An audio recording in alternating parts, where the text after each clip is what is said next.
Wait a minute. I panicked. Panic hit the wrong button. Oh, that's okay. If you give me just a second. And this is an SWF embroidery machine with 15 heads. Okay. We can take and do anything from shirts to towels, embroidery, all the way up to hats. We can part caps onto the machine by simply replacing the head. Okay. Do caps. We have a neat little tool here. This is called a Hoop Master. This actually makes sure that every single one of our shirts are aligned exactly the same way. So every medium shirt is going to be parked on one particular number.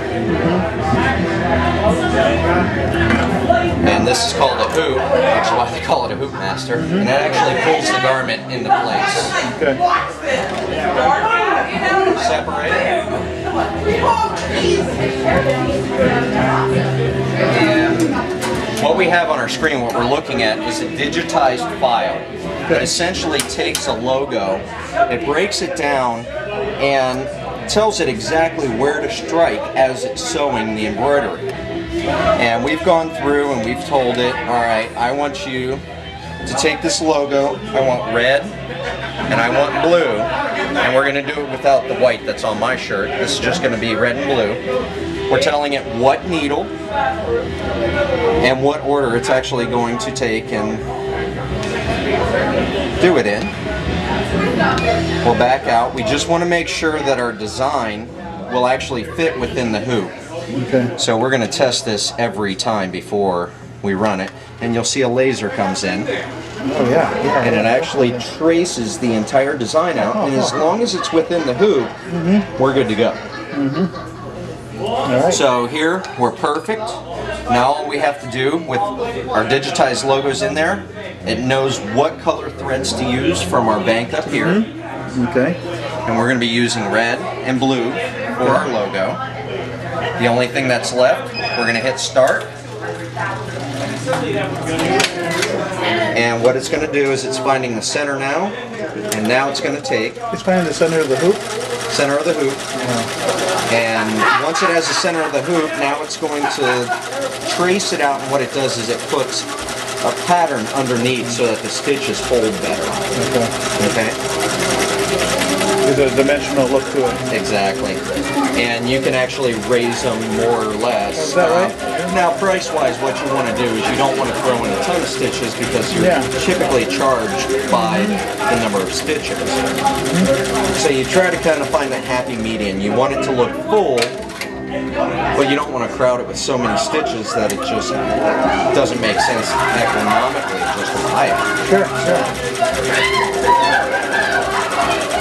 And this particular one, because we don't have any borders going around it or anything like that, what we're actually going to do is we're going to put a lock stitch at the very beginning of each letter and at the very end of each letter, and each one's going to be done individually, which is why you see the cutter comes out and cuts it after each letter.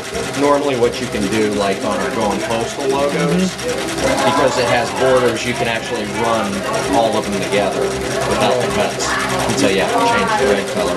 But it can handle it if it has to. Oh yeah. And you're talking about designs that could fit into a hoop as small as this. Or if you're doing a very, very large design, Wow, yeah. you can go as large as that. Wow, this machine can handle that, huh? Yes, Jeez. absolutely.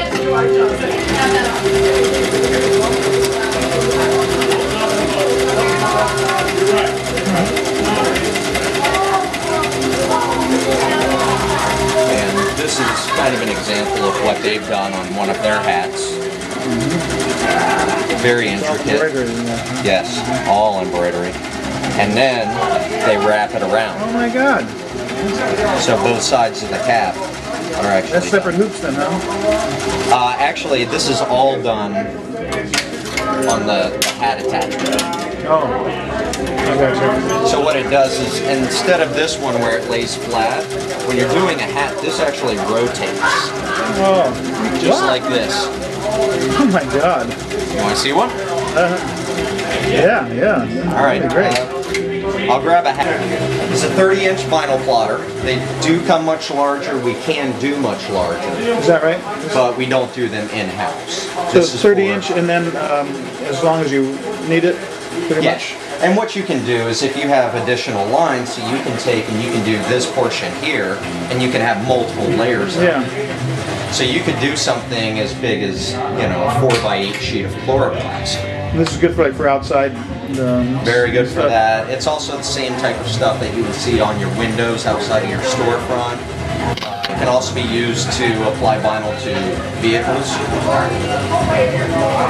Any number of things. So if you do magnetic signs also? Yes, we do. Yes, we do. Now, typically you don't use vinyl for the magnetic signs, but vinyl might be something like this, and this is actually a project that we have going on. This is a house sign here.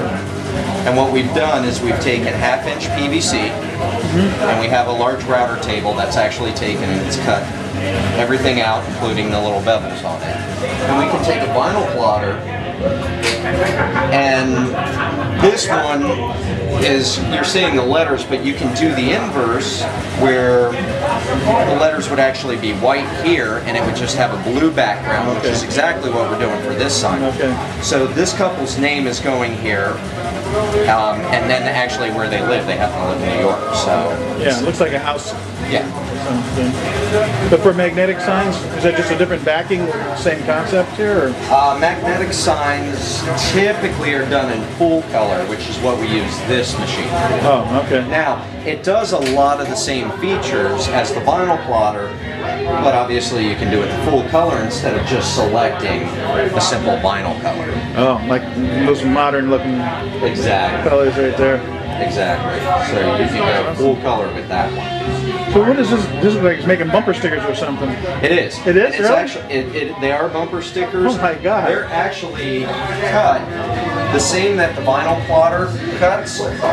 These will actually take and cut these full size, oh my God, or these full color images into actual bumper stickers that you can just simply peel off and apply. It also will do it for something like our house sign. If you wanted your house sign in a full color, you can do the same exact thing. Wow, that's fantastic. Bring back the bumper sticker.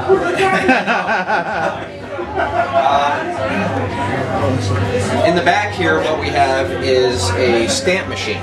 And what this will do is this will allow us to make rubber stamps in about 5 minutes. You can actually create a rubber stamp that you can physically use in about an hour. It has to cure for about an hour, but the stamp itself only takes about 5 minutes to create. Jeez. That's awesome. Great. They can order it and get it local. Yeah, exactly. Well, I mean, you could come in and you could say, all right, I need a rubber stamp. We could actually make it, you could be out the door in 10 minutes with your stamp. You just have to wait an hour to use it. Sure. And then this is just a regular... This one is what we do sublimation work on. And sublimation is a way that we can take and print full color images and apply them to different types of fabrics. So you can do, let's say, a t-shirt. Okay? But more of what this is used for are mugs, or the mugs that we have. Yeah. They're printed here. You actually take the image, you place it on the mug, then you heat the mug up until the image actually takes onto the mug. That's how you get the image. So sublimation is, it actually becomes part of the material. Exactly. So it doesn't flake off. And exactly. And you can, this is one of the things you can do mouse pads. That's great. I love mouse pads. Yeah, well, there's a lot of different things that you can actually do it on. So that's what that machine is. Oh, directed garment. Similar. And it'll actually print full color onto it. So you've got all the tools you need. Absolutely. Definitely. All right. Well, thank you very much for the tour. Absolutely.